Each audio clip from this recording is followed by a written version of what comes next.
Alright, in today's tutorial we're going to install NodeJs on our external hard drive. If you're anything like me, you're probably dealing with a laptop that has limited storage space on your local hard drive. So what you decided to do is perhaps go out and purchase an external hard drive. I currently have a 1 terabyte external hard drive, and I'm going to use that external hard drive in order to install NodeJs, and in fact I will be running my applications from that external hard drive also.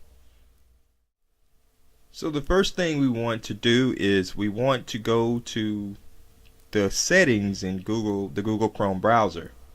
What you would do is you would just click over to the tab to the far right on Google Chrome, and you would select settings, and the settings of course panel is going to open up, and what you would do is then scroll down to downloads, and under downloads you're going to see a default location.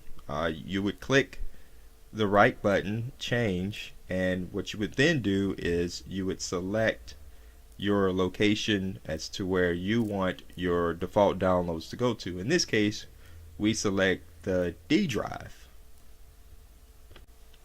and after selecting the D drive, notice that we created a folder called NodeJs. Alright, so now what we can then do is go and we will do a search for the NodeJs homepage, and once we get to the home page, there we go, let's just click there, and you have a download option for Windows. We're going to click the v4.4.7 LTS, recommended for most users, and we're going to give it a real quick second to download, and there we go. And you would just click, show in folder, and there you go. And you can see I got the Seagate backup plus drive, and I'm just going to click here, and it's going to install NodeJs, and you just go through the steps. Next, agree to everything, next. See this step, notice I had to change the folder. It will give you a default C drive in install.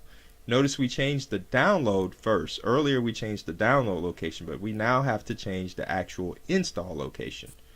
So you want to make sure you change that to the D drive NodeJs. And we just click next, next, install, and bam. And we're currently installing NodeJs. Now we're done, and we click finish, and there we go. We installed NodeJs. Now in the next series what we're going to do is our Hello World program, and we'll get progressively deeper into NodeJs programming and application development. Take care.